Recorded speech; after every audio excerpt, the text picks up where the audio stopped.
Quero convidar você a abrir sua Bíblia no Evangelho de João, no capítulo 3.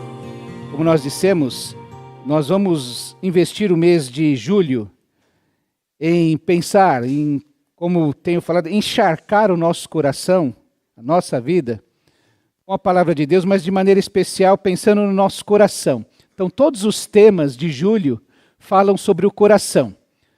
Os aulões de quartas-feiras e todos os cultos de domingo também, nós vamos pensar nisso, esse coração. E hoje nós gostaríamos de pensar sobre esse coração centrado e obediente. Você e eu precisamos ter um coração centrado e obediente. Quero convidar você então, João capítulo 4, verso 34. Disse Jesus: a minha comida é fazer a vontade daquele que me enviou e concluir a sua obra. Jesus está no momento em que ele está com sede e se já é meio-dia ele devia estar com fome, não é? Mas mesmo diante dos discípulos insistindo para que ele comesse, ele diz claramente: a minha comida é fazer a vontade daquele que me enviou e concluir a sua obra. Eu não sei se você já passou por isso, tem uma tarefa para realizar e começa a atropelar algumas coisas, alguns horários, e você fala assim: não, enquanto eu não acabar, não vou largar, porque eu preciso terminar, depois eu concluo, faço outras coisas. Então, Jesus era alguém centrado e obediente. Ele tinha uma obra para realizar, e olha, a comida pode aguardar mais um pouquinho, vai atrasar o almoço hoje, porque eu preciso dar prioridade a essa tarefa que eu tenho para realizar. Lembra que quando ele começa, João, descrever esse encontro de Jesus com a mulher samaritana, ele diz que Jesus disse que era necessário passar por ali. Embora não fosse necessário, para Jesus era. Ele precisava cumprir uma tarefa ali. Quando a gente pensa sobre o coração, nós estamos sempre pensando sobre o homem interno, interior. Você vai se lembrar, não pode pensar na Bíblia com a cabeça que nós temos agora no século 21. Eles eram pessoas lá do Oriente Médio, há 2.000 anos, 3.000 anos atrás, e que pensavam de maneira diferente. Então, quando eles pensavam sobre coração, e o coração para eles era o centro das emoções, dos sentidos, é porque as emoções, elas se destacavam, elas apareciam claramente no coração. Alguém ficava ansioso, o coração começava a ter taquicardia. Alguém ficava feliz, o coração também tinha taquicardia, ficava esfuziante. O coração, então, era, para aquela cultura, o centro das emoções, o centro do seu eu. Tudo passava por ali. E quando a gente pensa sobre o coração na Bíblia, está falando desse mais profundo do nosso ser. Na psicologia vai falar que isso é o nosso ego, que é aquele lugar mais profundo nosso. Quando nós pensamos nos seres humanos, sexta-feira até me foi perguntado isso no Encontro dos Homens, o homem, o ser humano, ele é um ser biopsicossocial e espiritual. Ele tem todas essas dimensões. E quando nós pensamos no coração, o coração envolve tudo isso.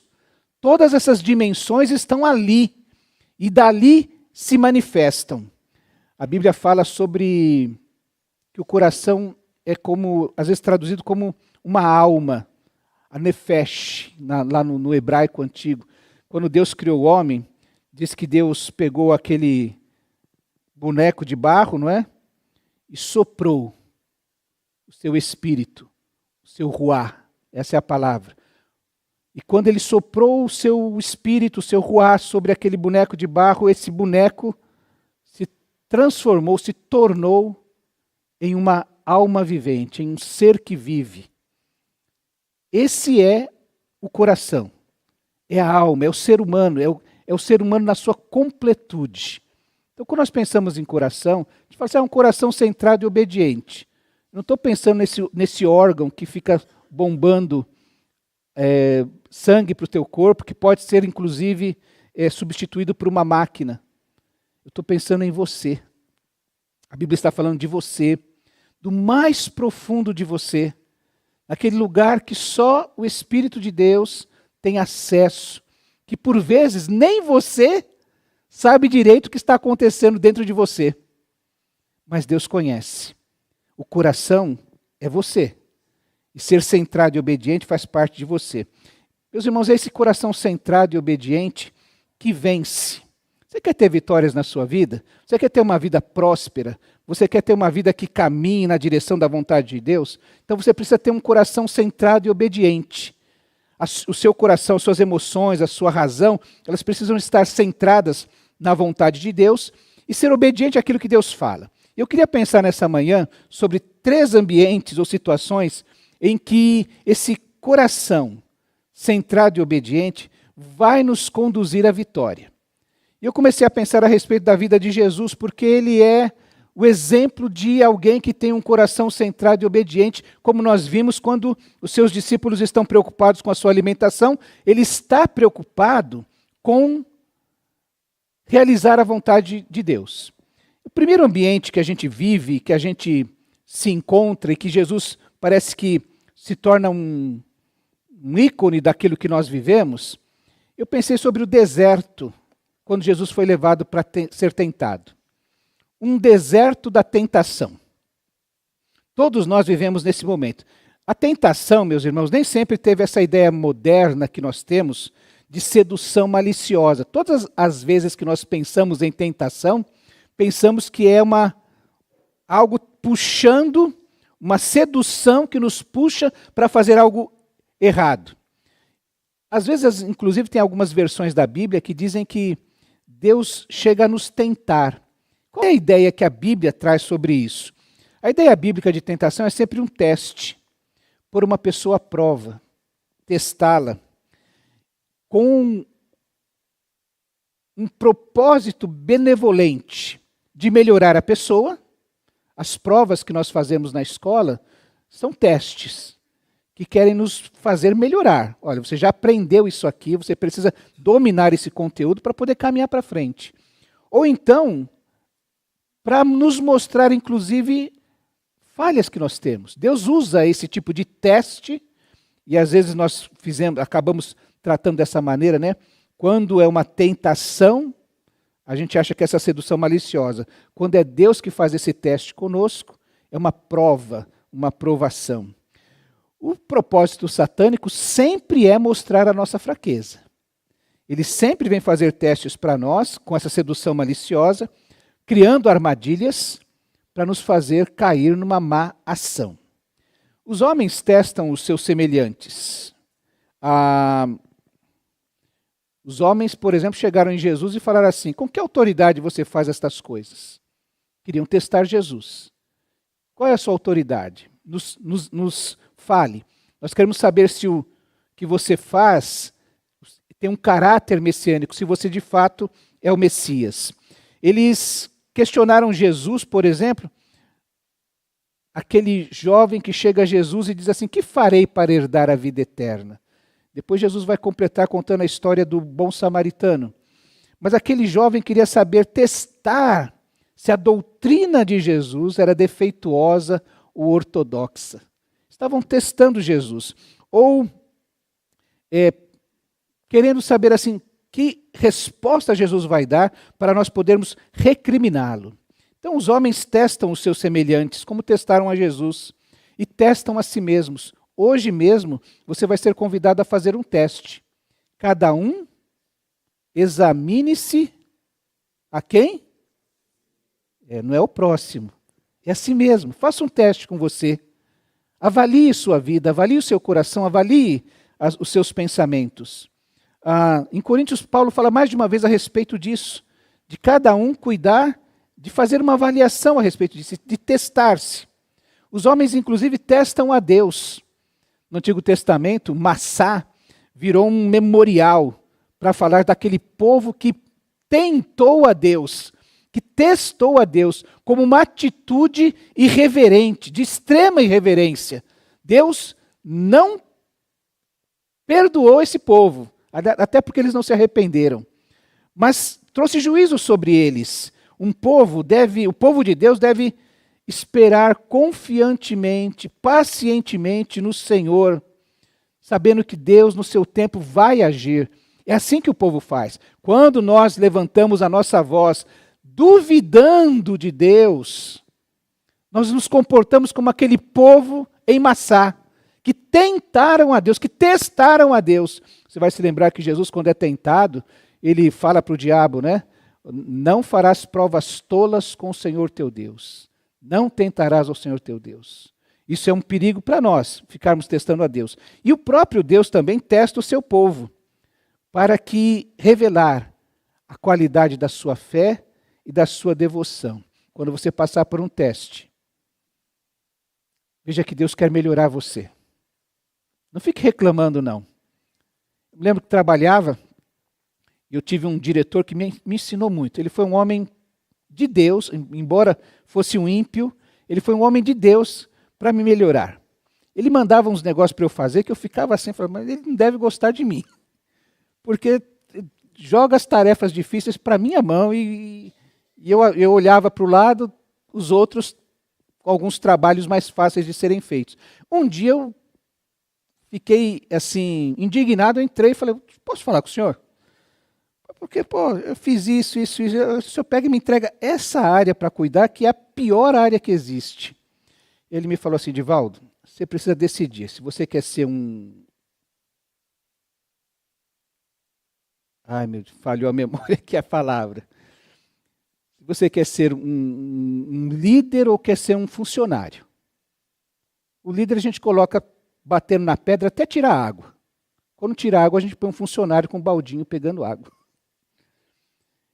Eu falei, agora eu entendi. Ele confiava que eu fosse capaz de fazer algumas coisas. E por isso ele me dava aquelas tarefas. Quando Deus vem nos testar, é porque ele olha para nós e fala assim, eu vou dar 5 talentos para esse fulano, para essa irmã. Porque ele fala assim, eu sei que você é capaz de multiplicar esses 5. E a gente está reclamando, por que isso, por que aquilo, por que o outro só... É mais fácil o outro que pegou 1. Por que o Senhor me deu 5? E Deus está nos testando para nos melhorar, para nos fazer crescer. Ele diz lá no Salmo 66 que ele nos purifica como ouro que é passado no fogo. Que ele trata de nós como o ouro que é colocado no cadinho, que é fervido, para poder se tornar puro. Quando Tiago nos ensina, inclusive, que nós devemos nos alegrar quando passarmos por grandes provações, sabendo que a prova da nossa fé produz perseverança, e a perseverança produz um caráter aprovado. Isso é o método que Deus usa para nós, para trabalhar na nossa vida. Nós seremos conduzidos a maior firmeza na fé, passando por essa prova que Deus traz para nós. Satanás também testa o povo de Deus. Você vai se lembrar, por exemplo, que dentro dos limites permitidos, o inimigo também se aproxima de nós e cerca a nossa vida com provas, com tentações. Ele é um adversário implacável. Tem um livro, inclusive, meus irmãos, vale a pena ser lido, chamado O Adversário, que nos revela como é que esse inimigo age. Às vezes a gente brinca com o inimigo, mas ele está agindo de uma maneira implacável, incansável. Ele não dorme, ele não descansa. Ele é como um leão, como diz o apóstolo Pedro, rugindo, cercando-nos, nos procurando para nos tragar. Na Apocalipse 12 vai retratá-lo como esse grande adversário, perseguidor, opositor de Deus e da sua igreja. Ele está em todo o tempo fazendo isso. Ele quer nos fazer cair e vai tentar fazer com que a gente esmagar a nossa fé com a dor e com as dificuldades. Lembre-se de Jó. O inimigo usou as lutas, as dificuldades, as tribulações da vida para tentar fazer Jó testar Deus, falar mal de Deus, desconfiar de Deus. Por fim, meus irmãos, a tentação não é pecado. Jesus foi tentado e não pecou. Então, ser tentado não é pecado. Jesus permaneceu impecável diante das tentações. É aquilo que diz Hebreus, e o próprio Mateus, quando registra a tentação de Jesus, diz que ele não pecou. E lá em Hebreus diz que ele foi tentado em tudo, sem pecado. E como ele foi capaz de vencer a tentação, ele também é capaz de nos socorrer diante das nossas tentações. Mas o que acontece nesse deserto da tentação? Eu quero reportar-nos aquele Mateus 4, de 1 a 11, quando Jesus é levado e em jejum, oração, 40 dias de jejum e oração, e então finalmente o inimigo chega. A tentação revela a nossa humanidade. Se você é humano, você é tentado. Jesus se vestiu da nossa humanidade e passou por isso. E a tentação, meus irmãos, é um teste que a gente passa na solidão. Ninguém pode passar conosco, nem por nós, e é uma coisa que a gente vive na nossa interioridade. O deserto a gente enfrenta sozinho, e a tentação também. Você pensa num deserto, é um lugar estéril, onde você provavelmente tem escassez de todas as coisas, não tem alimento, não tem abrigo, não tem pessoas lá, e as pessoas que vivem ali são altamente, ou as vidas que existem no deserto, são altamente adaptadas. Flores que nascem no deserto só nascem ali. Animais que vivem ali só sabem viver naquele lugar. Mas eles são solitários. Quando você encontra uma pessoa que vive no deserto, ele é chamado de ermitão. Não quero viver com ninguém. Então eu vou viver nos lugares ermos, distantes, sozinhos.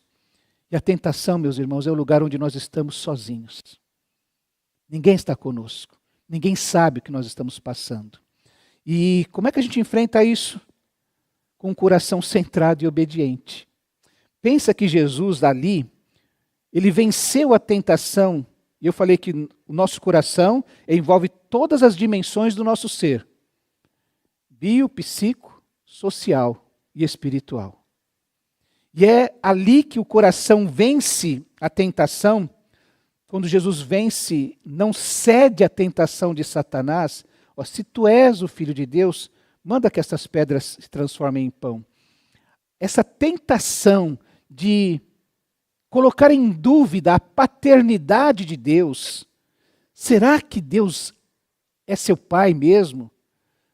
Essa é a questão. Jesus não cai nesse engodo do inimigo. Ele vence a tentação porque ele focou, não, eu sei para que eu fui mandado, eu sei qual é a minha obra e eu não vou me desviar dela. Eu vou obedecê-lo. Nem só de pão viverá o homem, mas de toda palavra que sai da boca de Deus. Eu vou me centrar nesta verdade, vou me agarrar nessa verdade. Ele foi também tentado nessa dimensão emocional. Olha, vai na torre do templo e pula de lá, porque a tua palavra diz, a palavra de Deus diz que vai dar ordem aos seus anjos e eles vão te segurar nos braços. Meus irmãos, que tentação boa. Ele pularia, ele caminharia por um atalho aí, e seria aclamado rei, seria aclamado Messias. Se em outras ocasiões Jesus foi testado, se de fato ele era o Messias, aqui todo mundo olharia e falaria, só pode ser o Messias esse. Fulano voa, anjos aparecem para segurá-lo, que dúvida haveria? Jesus diz, não farás provas tolas com o Senhor teu Deus. E vence essa tentação do inimigo.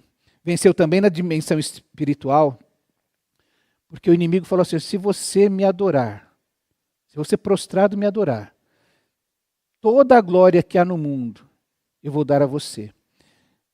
O inimigo, ele é um mentiroso em essência. E alguém já disse que se Jesus pulasse da torre do templo, ele ia quebrar a cara. Porque o diabo é mentiroso. Ele vai usar a Bíblia para mentir. E essa história assim, ó, todas as glórias de todos os reinos deste mundo te darei, era mais uma mentira. Que ele não tinha para dar. Devemos tomar cuidado com isso. Só o Senhor teu Deus adorarás e só a Ele prestarás culto, só a Ele servirás. O coração centrado e obediente vence a tentação quando fica centrado na vontade de Deus e obedece à vontade de Deus. Sozinho, sem pastor por perto, sem líder de pequeno grupo, sem irmãos orando por vocês, lá onde você estiver, se o seu coração estiver centrado e obediente a Deus, você vai ser socorrido e vai vencer todas as suas lutas, todas as suas tentações. Esse foi o primeiro lugar que Jesus esteve e que nós passamos, que você vai passar. O segundo lugar é o jardim da aflição. Você vai se lembrar que Jesus, no fim do seu ministério, ele já percebe, já tem avisado os seus discípulos que vai ter que caminhar para a cruz, e ele chama os seus discípulos para orar com ele. E ele afirma que, é registrado lá em Mateus, que ele começou a entristecer-se e a angustiar-se. E ele mesmo disse: a minha alma está profundamente triste, numa tristeza mortal, fiquem aqui e vigiem comigo. Algumas versões trazem como aflição, outras como angústia, mas tanto uma palavra quanto a outra fala sobre esse desconforto emocional que a gente sente. E é interessante que se a aflição ela envolve um evento externo que você sabe que vai te trazer desassossego, a angústia ela é um sentimento muito difuso, que tem inclusive sentimentos que se retratam no corpo da pessoa. Lembra que Jesus chegou uma ocasião a suar gotas de sangue. O que acontece? Pensa num jardim. Eu sei que alguns irmãos, mas Raquel cultiva o seu jardim ali com muito carinho, não é? O PA e a Cris também gostam de ter lá várias plantas que ele cultiva com muito carinho. Minha mãe tinha lá ela conversava com as plantas. E eu me lembro de conhecer um jardim japonês. Nunca vi um negócio tão bonito como um jardim japonês. Tão bem tratado, todos os detalhes. Agora você imagina, alguém aqui já foi no jardim japonês? Tem uma turma aqui que já foi. É um lugar para você entrar, sentar e meditar. Né? Fica ali quietinho, tranquilo. Agora você imagina num lugar tão bonito, em todos os detalhes pensados e sem paz no coração, angustiado. Jesus estava num jardim e angustiado, profundamente triste. Já viveu isso? Há um descompasso entre o que está no exterior e o que está no seu interior. É assim que muitas pessoas chegam a Jesus. O exterior está tudo bem, carrão do ano, conta bancária recheada, bom trabalho, tendo sucesso em todas as coisas. Você olha assim e fala: nossa, queria ter uma vida dessa. E aí você descobre que o coração dessa pessoa está sofrendo profundamente. Lembro do pastor Ari Veloso, quando voltou a São Paulo, já contei isso para alguns irmãos, ele contou que vindo de avião, chegando em São Paulo, olhou lá o Morumbi, falou: alguém precisa evangelizar esses ricos. Ele foi evangelizar. E ele falou que visitava casas assim que você tinha um carpete que você enfiava o pé e sumia o pé dentro do carpete. Apartamento, um por andar, né? Aqueles 300 metros quadrados de apartamento. E chegava lá, um lar sem paz, um casamento em frangalhos. Tudo à volta muito bom, mas lá interiormente, sofrendo profundamente. Mas é um coração centrado e obediente a Deus que vai vencer os momentos de aflição, de angústia. Nesse momento, a nossa razão quer obedecer a Deus, mas as nossas emoções, o nosso sentimento está em descompasso. A gente duvida que Deus possa fazer isso. E é por isso que quando a gente tem esse coração centrado e obediente, a opção de Jesus naquele momento foi, em primeiro lugar, orar. E levar diante de Deus a sua angústia, a sua aflição.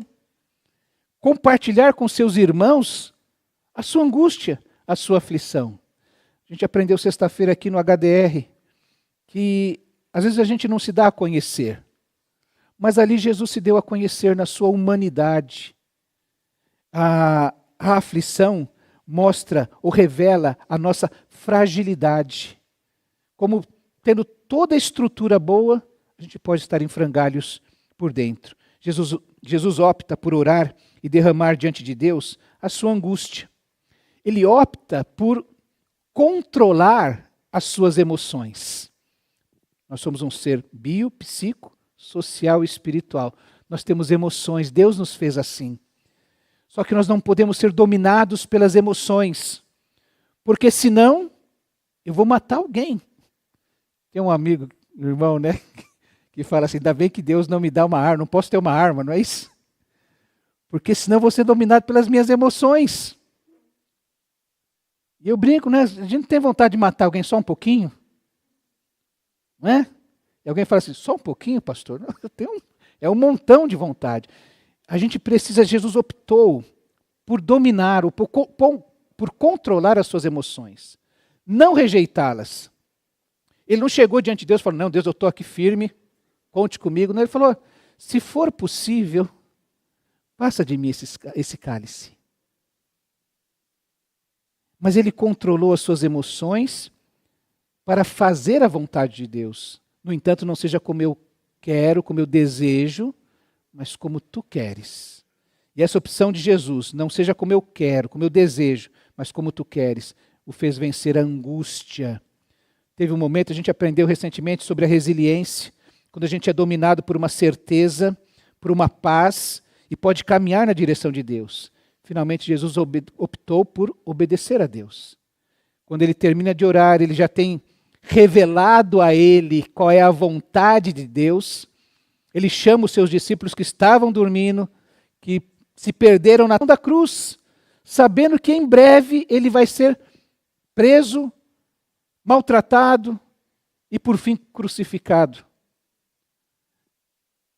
Um coração centrado e obediente vence a angústia. Vai na direção, inclusive, da vontade de Deus, mesmo quando isso não vem de acordo com seus interesses. Por fim, meus irmãos, eu pensei em Jesus andando nas estradas da missão. Ele teve que ter um coração centrado e obediente no deserto da tentação, nesse jardim da aflição, mas nas estradas da missão, como nós também. É interessante que a missão é o propósito, o encargo, a incumbência que alguém recebe. Qual é a missão que Deus te deu? Qual é a missão que Deus te deu? Quais foram os talentos, inclusive, que Ele te deu para que você possa realizar a sua missão? Quais são os dons com os quais Ele dotou você para poder realizar a sua missão e abençoar a vida da tua igreja? Quando Jesus foi questionado, Ele disse, a minha comida é fazer a vontade daquele que me enviou e concluir a sua obra. A sua obra era levar, alcançar todos com a mensagem do Evangelho. Por isso que Ele era necessário passar em Samaria, alcançar, encontrar com aquela mulher, para poder falar para ela assim, eu sou a água da vida.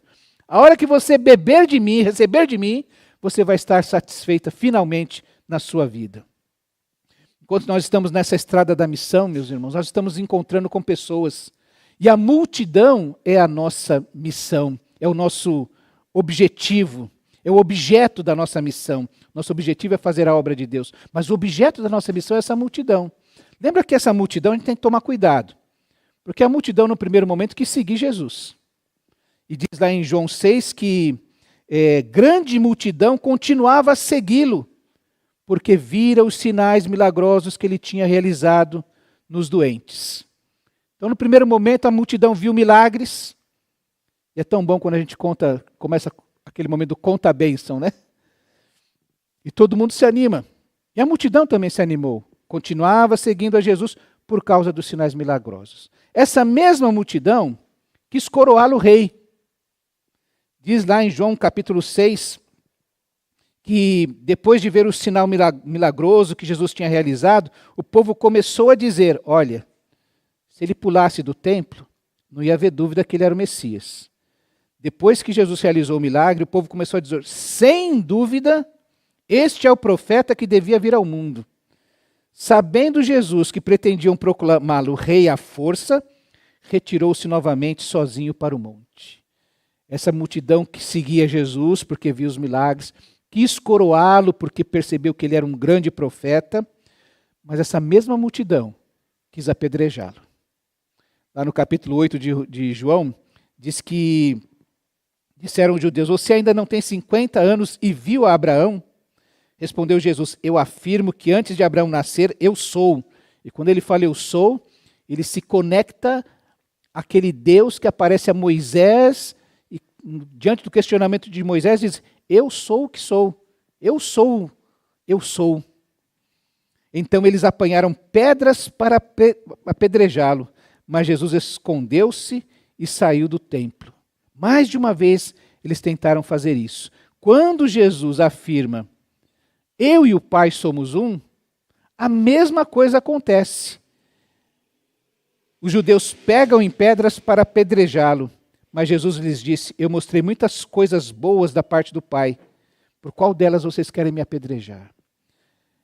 E por fim essa multidão quis crucificar Jesus. Porque chegou um momento em que Pilatos mostrou Jesus no dia da preparação, no dia da Páscoa, na semana da Páscoa, por volta das 6 horas da manhã, apresentou à multidão: eis o rei de vocês, disse Pilatos aos judeus. Mas eles gritaram: mata, mata, crucifica-o. Devo crucificar o rei de vocês? Perguntou Pilatos. Não temos rei, senão César. Aquele que eles queriam coroar rei, agora dizem: não temos rei, crucifica-o, mata-o. Jesus tem que ter muito cuidado nas estradas da missão, para não se perder. Se o coração não estiver centrado, Jesus ia ficar assim: nossa, que multidão vem atrás de mim. Eu devo ser muito bom. Se Jesus não tivesse um coração centrado e obediente a Deus, na hora que aquele povo falasse assim: vamos coroá-lo rei, ele sentaria no trono. E não perceberia que aquele coração daquele povo não pertencia a Deus. Isso nos ensina, meus irmãos, muito basicamente, que nem sempre a voz do povo é a voz de Deus. Isso é uma grande falácia. Os religiosos, se o povo quis fazer tudo isso com Jesus, os religiosos quiseram desvirtuá-lo. Mais de uma vez falaram para Jesus: Jesus, faz um milagre e nós vamos crer em você. Jesus diz: não, vocês são uma geração perversa e só vai ter um sinal para vocês. O sinal do profeta Jonas, uma metáfora de que Jesus ficaria morto, enfrentaria a morte e depois de 3 dias ressuscitaria. E por fim, meus irmãos, até o diabo quis iludir Jesus. Pensa assim, que muitas vozes vão querer enganar você, como aquela multidão não entendeu Jesus. Vai ter muita gente falando o que você gostaria de ouvir, mas te desviando do propósito de Deus para a tua vida. Vai ter gente que vai querer desvirtuar você, a sua missão. E vai ter gente que, como o diabo, vai querer iludi-lo. Como nós dissemos, o diabo é mentiroso. E todas as propostas que o diabo fez na tentação foram para criar atalhos para a obra que Deus tinha através de Jesus. Se o povo começar a gritar que você é o Messias, está resolvido. Se você reinar sobre todas as glórias do mundo, está resolvido. Jesus é rei, ele é o Messias. Muitas coisas, vocês viram que quando ele multiplicou pães, ou se ele transformasse pedras em pães, a multidão ia aclamá-lo rei. Mas, meus irmãos, nenhum atalho nos leva à vontade de Deus. Aprenda isso. Nenhum atalho nos leva à vontade de Deus. Por isso nós precisamos ter um coração centrado e obediente para poder recusar as tentações, para poder enfrentar as aflições e para poder realizar a missão que Deus tem nos dado. Se o nosso coração não estiver centrado e obediente a Deus, vamos ceder às tentações, vamos ser vencidos pelas aflições e vamos deixar de realizar a nossa missão. O que você vai fazer? Como é o seu coração? Seu coração está perdido assim, ó, não sei para onde eu vou, nem sei o que eu quero. Aqui tinha uma musiquinha antiga do tropeça aqui, oi, cai acolá, mas de novo leva. E aí vai levando uma vida assim, tropeça aqui, cai acolá, sem nunca vencer a tentação. Vive essa vida angustiada e aflita. Nunca tem paz no coração que Jesus prometeu que nos daria. Nunca está consciente de onde eu estou indo, para onde eu estou indo. Qualquer notícia tira a paz, modifica o coração. O Trump tossiu lá, acabou minha vida. Nosso rei é outro rei, é outra dimensão. Os políticos do Brasil, eu oro a Deus, eu espero em Deus o dia que Deus vai fazer justiça. Clamo a Deus. O Senhor é justo. O Senhor é o juiz de toda a terra. Então, o Senhor... Eu só posso votar por enquanto. Mas o Senhor tem a história nas suas mãos. Então a gente clama. Então, meus irmãos, um coração obediente e centrado. Ele vence a tentação. Ele vence a angústia. E ele realiza a missão.